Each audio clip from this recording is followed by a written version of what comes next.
Hello friends, কেমন আছো সবাই? মেঘবালিকার আরো একটি ব্লগে তোমাদের সবাইকে স্বাগত। আজকে একটু অন্য রকমের ভিডিও করব। আশা করি তোমাদের সবার ভালো লাগবে। এটা আমরা গত বছর ঘুরতে গেছিলাম, তো পুরোটা তুলতে পারিনি, যতটা পেরেছি তোলার চেষ্টা করেছি। দেখতে এসেছি পালামাও ফোর্ট। তো ঠিক আমার পিছন দিকে রয়েছে পালামাও ফোর্ট।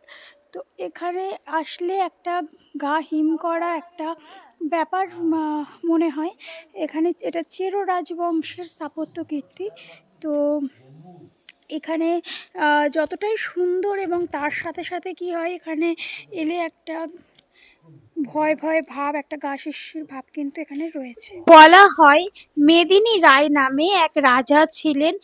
তিনি খুবই দানশীল এবং প্রজাদের দুঃখ কষ্ট বুঝতেন। তিনি মানুষের ওপর অতিরিক্ত কর চাপিয়ে দিতেন না। তো তারই কৃতিত্ব এই পালামৌ ফোর্ট।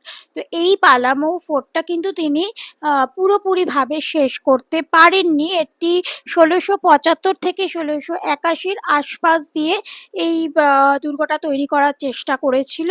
তো অসমাপ্তভাবেই কিন্তু দুর্গটা এখন জঙ্গলে পরিণত হয়েছে এবং ওইভাবেই রয়ে গেছে। তো দেখো, আমরা পুরোটা তোলার চেষ্টা করেছি যতটা পেরেছি, কিন্তু সাপখোপের একটা ভয় থাকে।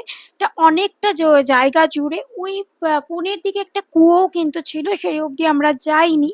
তো আমার এরকম ধরনের ভিডিও বা এরম ধরনের জায়গা দেখতে খুব ভালো লাগে, তাই আশা করলাম যে তাই তোমাদের সাথেও শেয়ার করলাম। আশা করি তোমাদের ভালো লাগবে।